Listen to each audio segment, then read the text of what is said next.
Good. How are you? Not bad.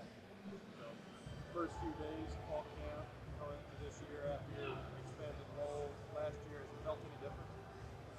I mean, every year is a little different. Start of new year. You got some moving pieces, got new guys, different roles. But fall camp's fall camp, and it's time before the season that the pads come back on. So we're all excited about that, and I'm excited about this season, and this is the start now. So it's here. Can you talk about what it's been like playing in the Kane Warmack defense, entering your second year? Just talk about any adjustments and any new things that you've seen from the defensive side of the ball, stuff like that. Well, I mean, thing we go by is Swarm D. That's our motto. That's what we go by every day is getting hats to the ball, and that's very important to us. But everybody knows that we play vision, and so that's the way that we create takeaways. And so that's something also is takeaways, and that's what we want to lead the country in takeaways and turnovers, and that's our goal. But I mean, Coach Womack does a good job of you know letting us create plays, giving us the call, and let us go make plays. So. Can you also talk about what it's been like getting a player like Keon Sabb, getting him back in that room, getting him back on the field right beside you? Can you talk about just the impact he brings on the field and what he can add to the Alabama defense this year? Yeah, man, I love Keon to death. Man's a fighter. Coming back off injury, man, looks really good. I'm excited about everything that me and him are going to do this season. But his season got cut short last year, and he's going to want to make up for that. And so he's going to be playing with a chip on his shoulder, and I'm ready to play with him. So. How did he help you even while he was down? And how much was he in your ear about just maybe ways that you guys could bounce off of each other in order to both improve even while he was still on the show? Well, yeah, I mean, I think it's just the connection that our position room that we have, and we all know that each one of us are going to ask questions to each other. Because I mean, I may get one look, Keon may not get the same look, so we kind of are always talking back and forth on what looks we're getting. He'll come on the sideline and say, "Hey, what'd you see?" I'll come on the sideline and say, "Hey, what did you see?" So that's something that I think is really important in our room, and I mean, honestly, to build the unit like we have, you got to have guys that are tight. And but I mean, while I was playing and while Keon was hurt, I mean, it was always he was telling me, like I said, stuff, maybe I wasn't seeing, or just little hints of what I could do better in coverage or in my zone, whatever it is, little tips on plays that they're running, formations. Hey, they're going to do this out of this formation. Hey, they're going to do that out of this. And I mean, I can't thank him enough for that. But then also, last year too, having a guy like Malachi Moore, that guy had played for a couple years here, and so he knew a lot of football too. So the help with them too, it meant a lot to me, and they helped me a lot. So. How much did the game speed up for you last year when you were pushed into the situation that you were and kind of being one of the last lines of defense after one of the key players was injured? What was that process like, and how do you feel that you've improved from the middle side of the game after experience? Yeah, I think part of it is the big mental part, like you said, and that's something that you kind of have to just take a deep breath. I mean, the game. I mean, of course, it's going to be a fast-paced game, anyways. But you can't let it overwhelm you, and you got to. It's hard. It's honestly hard to not get overwhelmed out there when, say, you're playing in a crowd or you're playing on the road. Even sometimes at home when the crowd's super loud, trying to communicate like that, you just got to know your stuff. Make sure that you guys are communicating to each other across the board.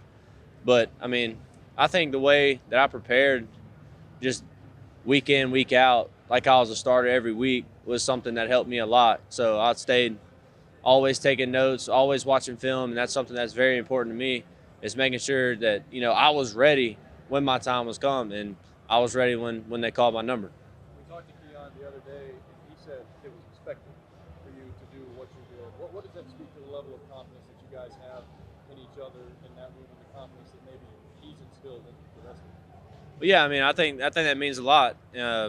Like I said earlier, just the connection that all of us have in our safety room and even in the corner room is something like no other. And so that's it's huge when you're playing in games, because you got to be able to trust, and trust is the biggest thing that you got to have between everybody. And I think our room is just something that, I mean, it's almost like an unbreakable room just because of how tight we are. And we're always helping each other, making sure that, we're on the same page with this call.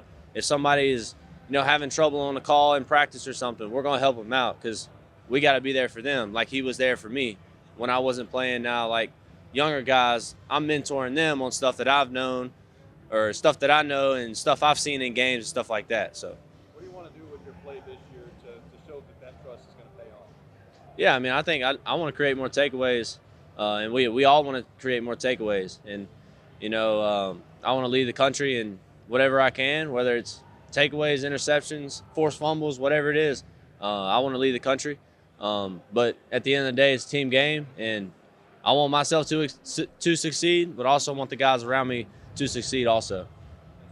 Bray, how much more connected is this team than it was a year ago? Yeah, I mean, I think the stuff that we go through in the offseason with each other is something that just brings us all together. We're constantly, going through, say, our fourth quarter program. We're going through all the lifts in the summer, and that just brings you in because it's all you got. You don't have anybody else. Nobody's coming in. Nobody's leaving. Stuff like that. Everybody has to come together, and so I think that's really important. And being a close team like we are, just like I said, going through everything is, I mean, it's important to me. It's important to the coaches, and we've talked about it being unbreakable, and that's one thing that we go by is being unbreakable. Just literally, whatever we go through during games, we got to have that want to know mindset because, whether it's a bad play happens, we got to know, hey, the next play is the most important play, and yeah. After some of the losses you suffered last year, how hungry is this football team to get it back on track? Oh, very hungry. We got to learn from them, and some of the mistakes that we made, we put it on ourselves. But at the end of the day, you got to learn from it. You always got to learn from your losses. But this team is very hungry, and I'm excited.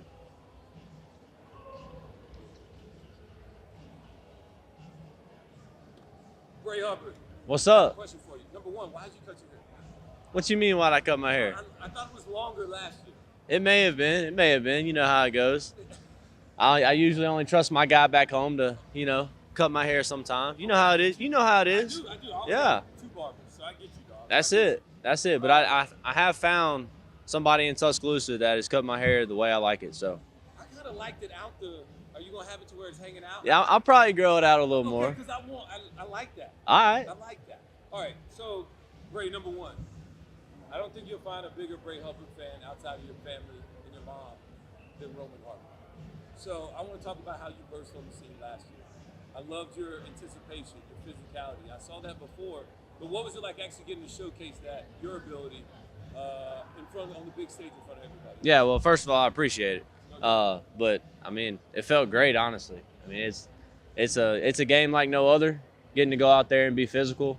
I guess some people say there's not a lot of them out there that'll actually go out there and just be a headhunter, but that's my game. I like to play physical, and I like to do whatever it takes to help my team out. So, could you maybe talk about the communication role that you're going to have this year, knowing that, I mean, they're going to be counting on you. Yeah. You're not just the guy that's filling in. You're Yeah. the guy now. Yeah, I mean, I think one thing we got to do is keep building depth across the board, and that starts with me communicating to, some of the guys that are my backups, like I was with Keon. I was Keon's backup. So he was communicating with me, and now we're up there together. We're always communicating with each other, but then at the same time, we're also communicating to the guys that are our backups because we got to know that if something happens, they got to be ready too. And so that's something important. I said earlier, just the bond that we create between each other is something like no other. And we know that if I have a question, I can ask anybody in my room. If they have a question, they can ask me. And that's something that's really important to us. Because at the end of the day, you got to be on the same page. In the back end, if you're not on the same page, it's not great. It's us in the end zone. And you don't want anybody in that end zone behind us. So, making sure that we're all on point with even the corners is something that's really important. Now, tell me something like maybe you guys have learned after watching last year's film. Teams started to see how they could attack you guys. Double moves, out and up from the inside to three position like South Carolina did. Right? What are you guys taking in from like mistakes that were made last year How are we going to make sure we don't see those same repeat mistakes this year? Yeah, I think the first thing is just making sure that we're doing our job and not trying to force things. Sometimes you're like, oh my gosh, it's like the route's coming and you want to jump it, but you got to make sure that you're honed in on your details, which is really important. And honestly, I think sometimes we just shot ourselves in the foot, just trying to press. I try to tell even the young guys now that are trying to press plays, I'm like, look, if you just do your job, the plays will come to you. You just lock in. Don't try to do somebody else's job, because that's how bad things happen. And we don't want bad things to happen. We want to limit the explosives. And so, I mean, they were asking about, our losses last year. And I was like, you got to watch those games because you have to learn from the mistakes you made. And that's what's huge is, you have all this success, you have all this, but you got to learn from your mistakes. And really, Coach DeBoer always talks about having that 1-0 mindset. So even though, hey, you may have a bad play, you got to think about the next play. The most important play is the next play. And so that's something that we're always focused on is playing that next play. Don't let a touchdown put you down. And even whether it's on the offense, let a sack put the offense down, stuff like that. So. No, man, I mean, I'm a former DB myself, so I got a very short-term memory. Like, I forget every stuff all the time. So knowing that, like, how are you handling it? Now that you're on the stage. Last year you were just a backup. Now you're on the stage, you're in front of the mic. How are you feeling? Like, how are you taking advantage of that? And tell me what's next for Bray Hubbard? I mean, first of all, it's an honor to sit up here and be able to talk to y'all, and especially you. And, it's an honor to even talk to all of y'all. So, I don't even really have much to say about it. It's an honor. I'm still the same guy, just now people really get to talk to me and see what kind of person I am. And, I'm like this pretty much all the time, just a cool, relaxed guy. You can even ask some of the teammates. I'll get round up every now and then, but not really much has changed for me. Just, I'm ready for the season. It's here. All right, what do you listen to pregame? Country music. Country music. What is it, bro country, or is it like old school country? It just depends. Okay, because you know what I'm talking about. Yeah, sometimes Walk of Champions, it's kind of more like a Co Wetzel. I usually listen to Co Wetzel. He's kind of more like a rock country sort of deal. Okay. Then when I get on the field, it just depends. I don't know. I've always said, I don't need music to make me go crazy. I tell people sometimes, if y'all need music to get y'all ready for a game, y'all are crazy. I'm ready for a game as soon as Saturday hits, I'm like, all right, let's go. Yeah. I'm ready to play now as soon as I wake up. So. Well, if it makes you feel any better, dude, I needed slow, calm music. Just the Walk of Champions is the only time. But once I get in the locker room, I gotta be calm down. I'm usually just sitting in my locker, just chilling out. That's the mind over safety right there. A lot of things going on. A lot. Great. Nice meeting you, bro. Yes, sir. Hey, good luck, man. Thank you. Love watching you, bro. Yes, Can't sir. wait to see you, bro. Appreciate you coming. Sure.